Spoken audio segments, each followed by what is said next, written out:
तो कल पढ़ रहे थे हम समास, और समास में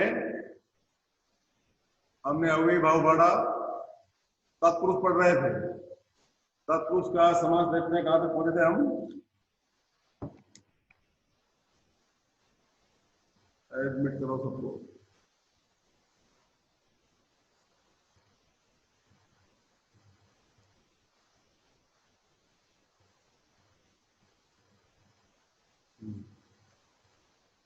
तत्पुरुष समास में मेरे हिसाब से हमने कर लिया था, कर्म तत्पुरुष हो गया था, गण तत्पुरुष हो गया था, संप्रदान हो गया था, अपादान कर रहे थे मेरे हिसाब से, है ना? पक्का? अपादान, जहां पर से का लोप होता है, अपादान विभक्ति होती है, अपादान व्यक्ति के अंदर क्या नाम से शब्द होता है, अलग होने का भाव होता है, अपादान। संप्रदान, ताके की अपादान से अलग होने का भाव होता है वहां। तो आज पढ़ेंगे हम, एक साथ आ जाएगा, एडमिट एक साथ आ जाएगा बेटा यार। तो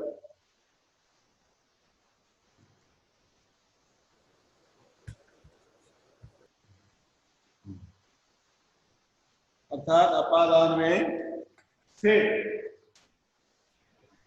अपादान तत्पुरुष, अपादान तत्पुरुष, इसमें से जो कारक है, जो विभक्ति चिन्ह है, हो जाता है। जैसे होता है, बता रहा हूं मैं आपको, उदाहरण देखो, बाण हस्त, बाण हस्त, देश निकाला,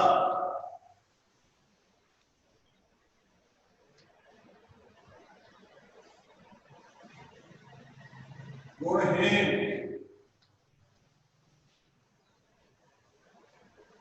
गुणहीन, धनहीन,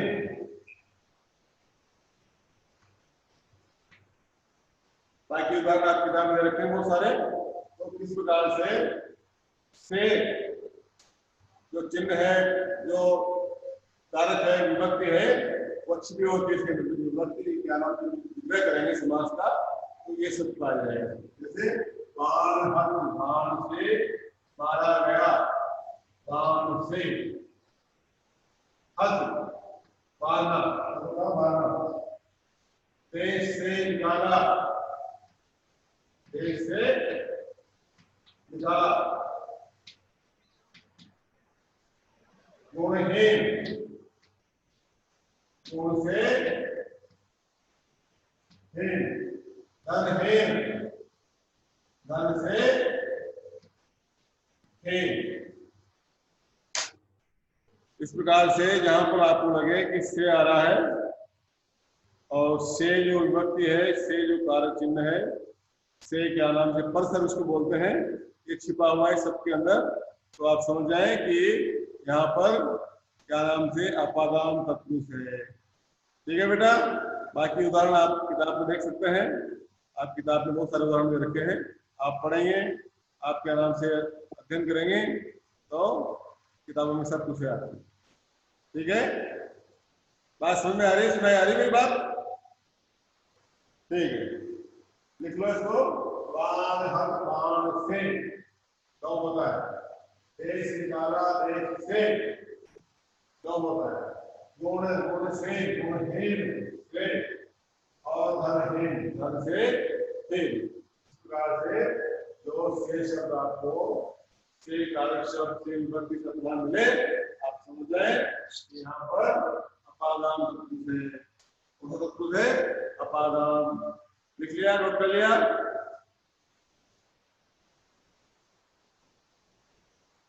नोट कर लो इसको, अपादान। बात कर दूं?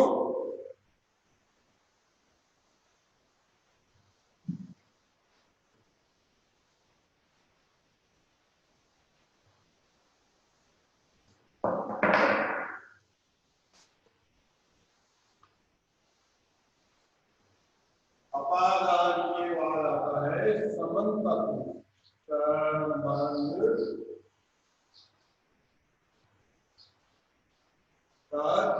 पुरुष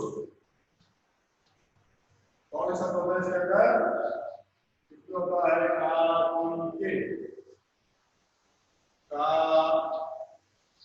की के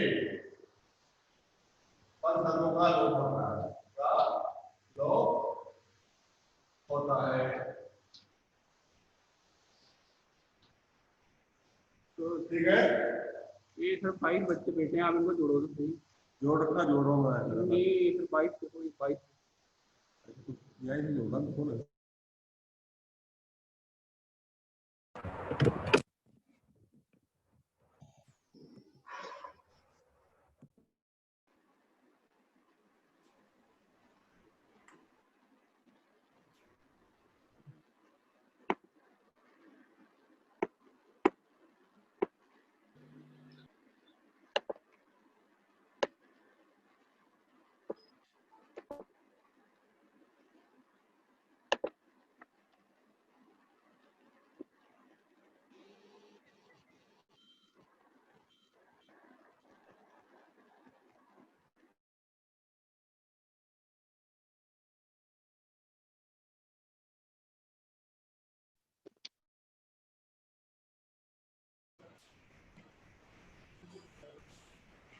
ठीक है बेटा, आगे सब ओके। तो संबंध तत्व होता है, जो संबंध बताते हैं का की के, अर्थात जो विग्रह करेंगे तो विग्रह करने के पश्चात आपको लगे कि इस विग्रह में का की के शब्द आ रहा है, तो वहां पर आप समझ जाए संबंध तत्व समास। कौन सा समास है? संबंध तत्व। उसके उदाहरण देखो, आप उदाहरण बता रहा हूं मैं आपको।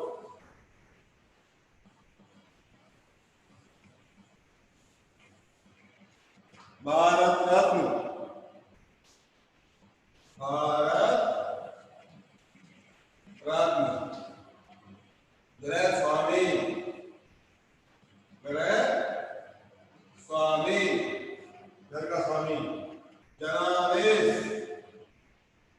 जनादेश जनता का आदेश, और राजतंत्र, राजतंत्र राजा का तंत्र, घुड़सवारी, घुड़सवारी।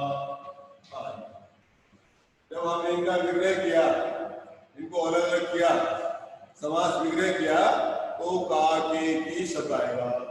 भारत रत्न, भारत का रत्न, भारत रत्न मतलब भारत का रत्न आ गया, भारत का रत्न। ठीक है। गृह स्वामी, क्या होगा? गृह घर में स्वामी नहीं, घर का स्वामी होता है। जब विग्रह करेंगे तो शब्द का अर्थ निकलेगा घर का स्वामी, गृह स्वामी, घर का स्वामी, मालिक, स्वामी का मालिक। ठीक है। जनादेश, जनता का आदेश, जनता का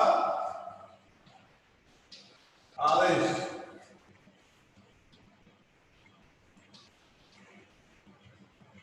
राजतंत्र अर्थात राजा का शासन, राजा का शासन। ठीक है। घुड़सवारी, घोड़े पर सवारी, घोड़े की सवारी, पन्नी की सवारी। तो आप समझ जाए का की के, का की के शब्द जहां पर आते हो, जहां विग्रह होता हो, और विग्रह होने के पश्चात क्या नाम से इस तरह के शब्द आते हो, परसर्ग आते हो, कारक आते हो, विभक्ति चिन्ह आते हो, तो आप समझ जाए कि ये संबंध तत्व से संबंध समास है। ठीक है बेटा, आगे बढ़े, कर दे साहब इसको। बता दिया सबने? बाकी उदाहरण आपको अपनी किताब में देखें, अपनी पुस्तक में देखना, बहुत सारे उदाहरण आपके क्या नाम से किताब में दे रखा है, और देख के मैं केवल आपको यहाँ पर शॉर्ट में समझा रहा हूँ, बता रहा हूँ, खास चीज बता रहा हूँ आपको। संबंध तो हो गया। संबंध के बाद कौन सा आएगा?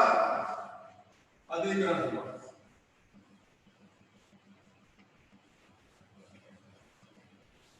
अधिकरण, अधिकरण,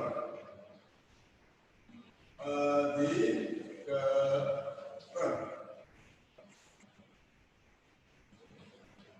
समास। क्या सीखता है इसके अंदर?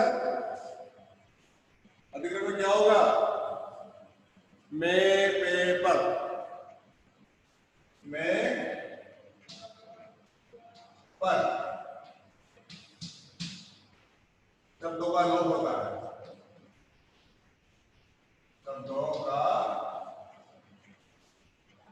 लोप छुपे होते हैं, होता है।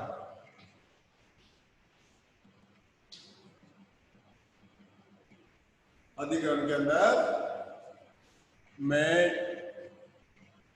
जो शब्द है या पर शब्द है वह छुपा होता है। शब्द मतलब कारक, कारक मतलब विभक्ति, विभक्ति मतलब परसर, परसर के दो, कारक के दो, विभक्ति के दो, ये यहाँ पर छिपा होता है। जब आप इसे विग्रह किया और विग्रह करने पे पता लगा कि इसके अंदर मैं या पर शब्द आ रहा है। उदाहरण दे रहा हूं मैं आपको, उदाहरण द्वारा समझा रहा हूं आपको। जैसे कर्मवीर, कर्मवीर, कर्मवीर, जगविधि, जगविधि, विधि हो गया। आत्मविश्वास, आत्मविश्वास, कला निपुण, कला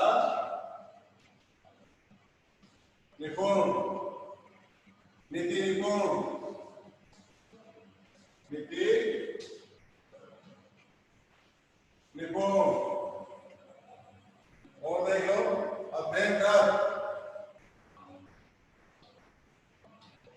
अध्ययन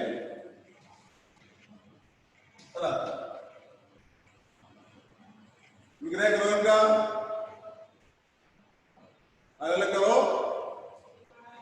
कर्मवीर, कर्मवीर का विग्रह किया तो शब्द आया कर्म में वीर। जगविधि, क्या शुद्ध शब्द होगा? जग पर बीती या जग में बीती।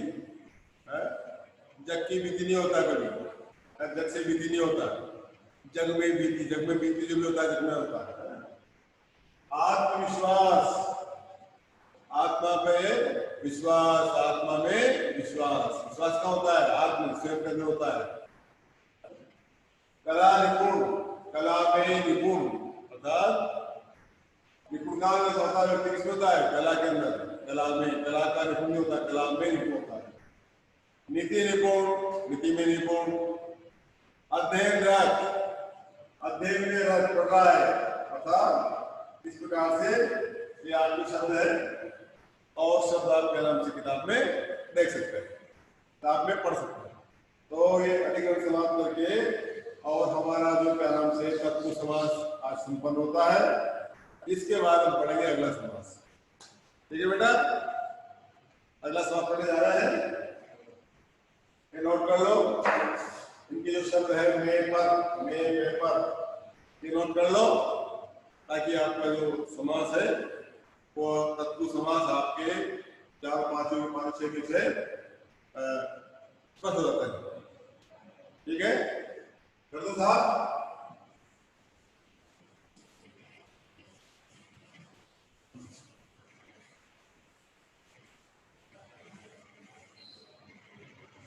अब हम पढ़ेंगे द्वंद्व समास। कौन सा समास पढ़ेंगे? द्वंद्व, द्वंद्व, द्वंद्व द्वंद्व समास।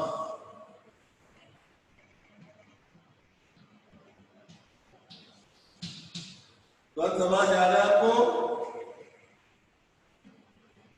द्वंद्व समास पढ़ा आपने? जिसके दोनों पद प्रधान होते हो, पूर्व पद और उत्तर पद जो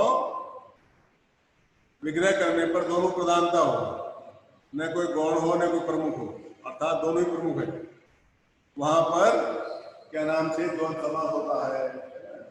अर्थात लिख दो, जाओ बात को नोट कर लो उसको। जिस समास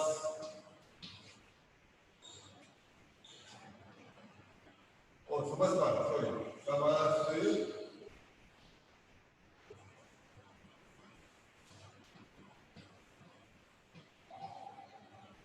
पद में दोनों पद, उत्तर पद और पूर्व पद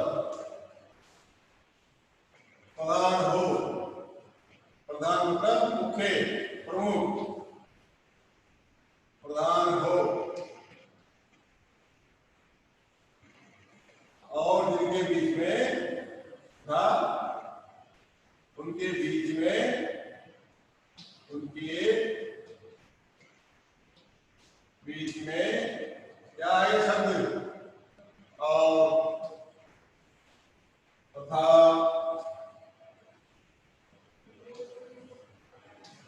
या आदि का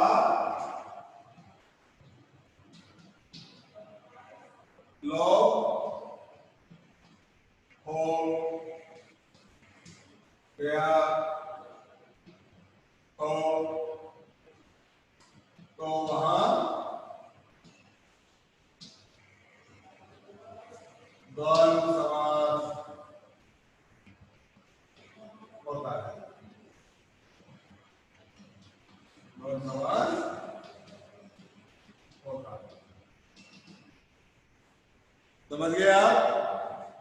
अर्थात जिस समास के अंदर दोनों ही पद, चाहे पूर्व पद हो और उत्तर पद, दोनों ही प्रमुख हो, प्रधान हो, गौण नहीं होना चाहिए, दोनों का बराबर के क्या नाम से अस्तित्व है, तो और बीच में तथा अथवा या च, संस्कृत च, माताश्च पिताश्च, माता पिताश्च, च मतलब और, बीच में छिपा होता है, ऐसे शब्दों को, ऐसे क्या नाम से समस्त पद को जब बनेगा तो क्या नाम से द्वंद्व समास कहलाता है। उदाहरण नोट कर लेंगे, उदाहरण लिख लो, उदाहरण देखो, जैसे आपके माता पिता,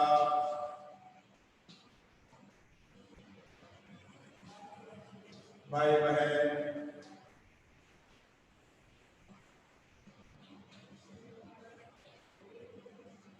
भाई बहन, सुख दुख, सुख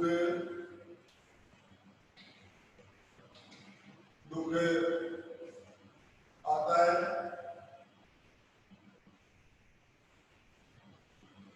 सीताराम,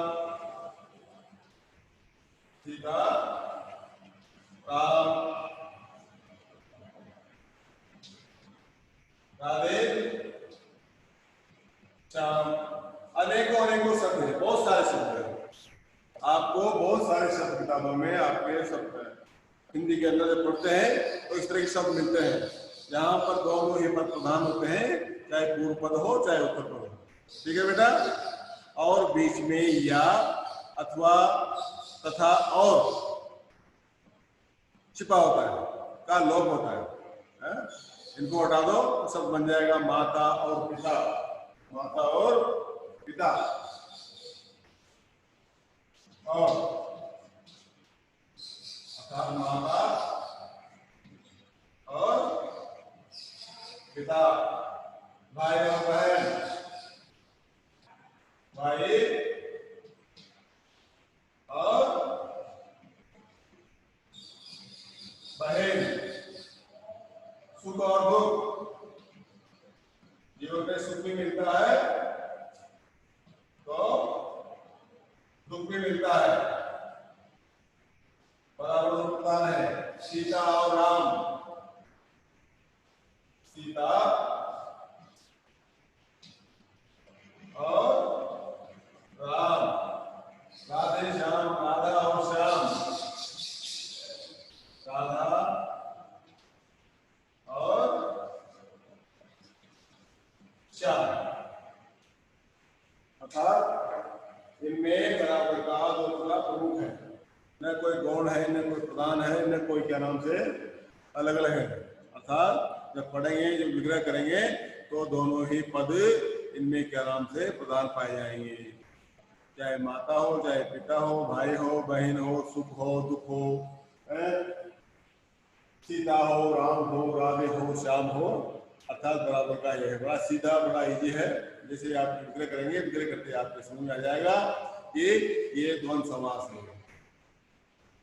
समझिए बात को, बड़ा इजी समास है, बड़ा सीधा समास है, कोई दिक्कत नहीं है। ठीक है, बता दें इसको और नोट कर लेना आप, नोट कर लो। माता पिता, माता और पिता, भाई बहन, भाई और बहन, सुख दुख, सुख और दुख, सीता और राम, राधा और श्याम, राधा और श्याम, सीता और राम, सुख और दुख, भाई और बहन, माता और पिता। इस प्रकार से माता, भाई, बहन, सीता, इधर भी क्या नाम से सुख दुख राम, ये सबका बराबर का क्या नाम से प्रधानता है। न कोई छोटा है, न कोई बड़ा है, सब बराबर है, दोनों बराबर है, दोनों समान है, दोनों प्रमुख है, दोनों प्रधान है।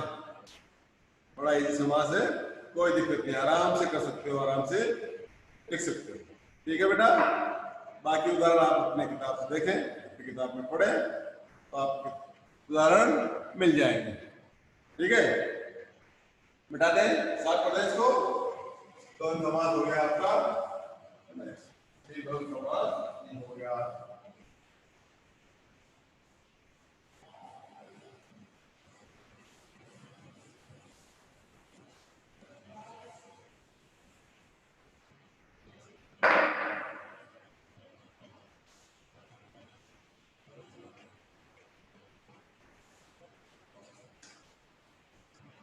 अब जो आता है इंपॉर्टेंट समास, बड़ा अच्छा समास है, बड़ा अच्छा लगता है, उसको बोलेंगे बहुव्रीहि समास।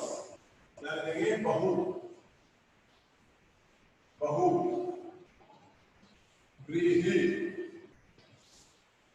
बहुव्रीहि समास।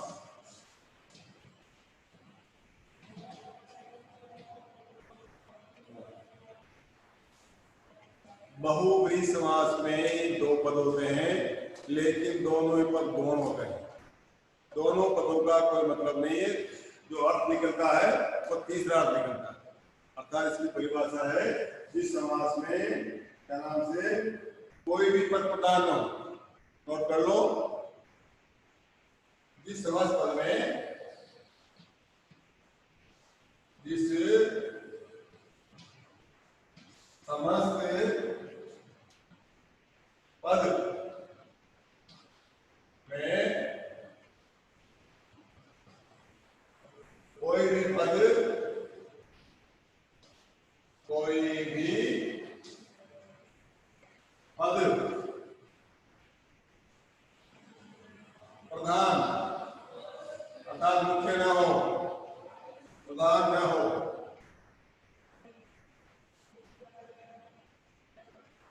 तो अर्थात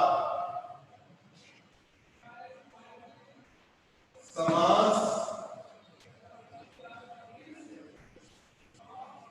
किए गए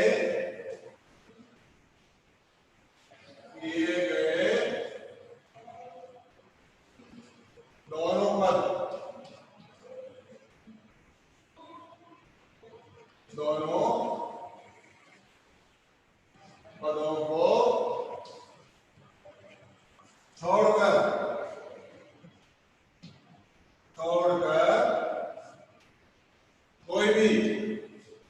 कोई तीसरा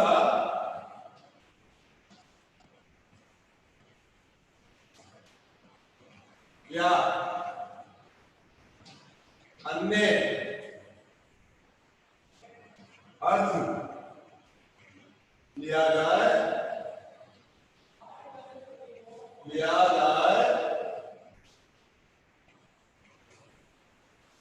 उसे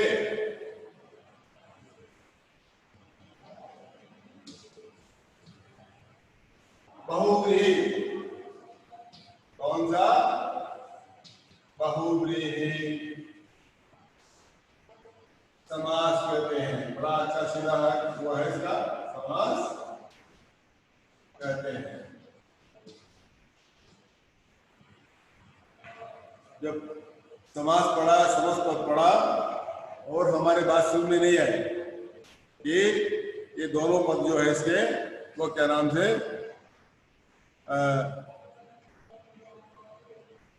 अप्रधान है, दोनों ही पद गौण है, कोई अर्थ नहीं है। दोनों को मिला करके कोई तीसरा अर्थ निकल रहा है तो वो क्या नाम से बहुव्रीहि समास कहलाता है। जैसे उदाहरण लिखवाता हूं मैं आपको। उदाहरण लिए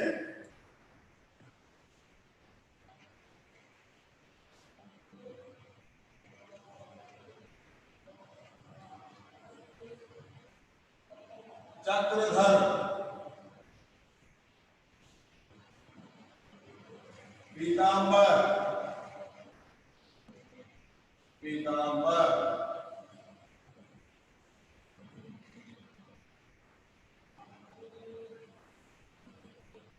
लंबोदर,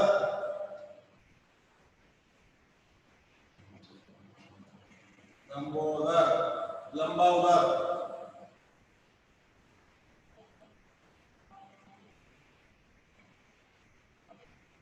केशव,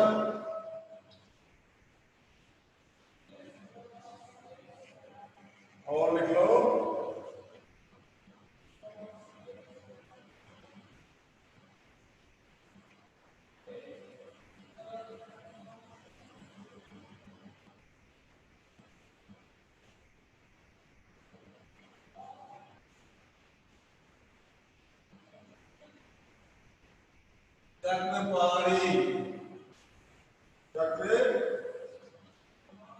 चक्रपाणी,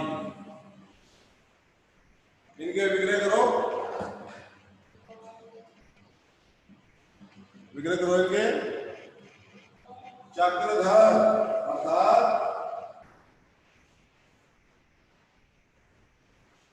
चक्र को धारण कर रखा है। कौन करता है चक्र को धारण?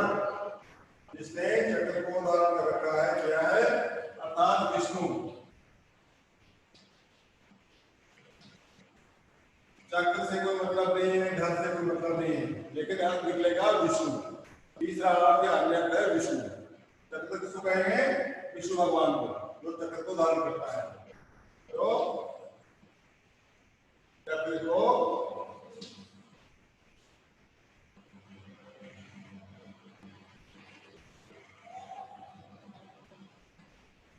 धारण किया है विष्णु। पीतांबर, पीला अंबर कौन पहनता है? कौन से भगवान पीले अंबर पहनते हैं? अंबर होता है कपड़ा, अर्थात कौन से परमात्मा, कौन से भगवान हमारे यहाँ पीले वस्त्र पहनते हैं, पीले वस्त्र धारण करते हैं? वह है श्री कृष्ण। श्री कृष्ण को हम बोलते हैं पीतांबर, अर्थात पीले, पीत अंबर। पीत अंबर दो शब्द बने हैं। पीत अंबर यानी पीतांबर, अर्थात पीतांबर यानी कि पीले वस्त्रों को धारण करने वाला कौन है? कृष्ण।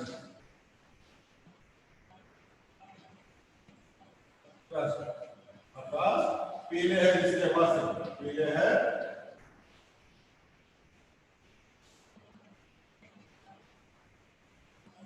बात समझ गए आप? समझे इस तरह। लंबोदर, लंबा है उदर, लंबोदर यानी लंब मतलब लंबा, उदर यानी पेट, अर्थात जिसका पेट लंबा हो। कौन से देवता का पेट लंबा, हमारे यहाँ किसको लंबोदर कहते हैं? लंबोदर महाराज भगवान किसको बोलते हैं? अर्थात गणेश। गणेश जी हमारे यहाँ लंबे पेट के हैं। गणेश जी को लंबा पेट वाला देवता मानते हैं। लंबा उदर यानी गणेश, अर्थात लंबा है उदर, लंबा है उदर यानी पेट। केशव, केशव जिन्होंने केशे नामक, केशव केशी, केशी नामक जो दैत्य था उसका वध क्या था? अर्थात केसी नामक दैत्य का वध करने वाले श्री कृष्ण, अर्थात कृष्ण को हम बोलते हैं कृष्ण, जिन्होंने केसी का वध किया। चक्रपाणी, इसके हाथ में है चक्रपाणी, चक्रपाणी भी विष्णु के हाथ में है, अर्थात विष्णु को बोलेंगे हम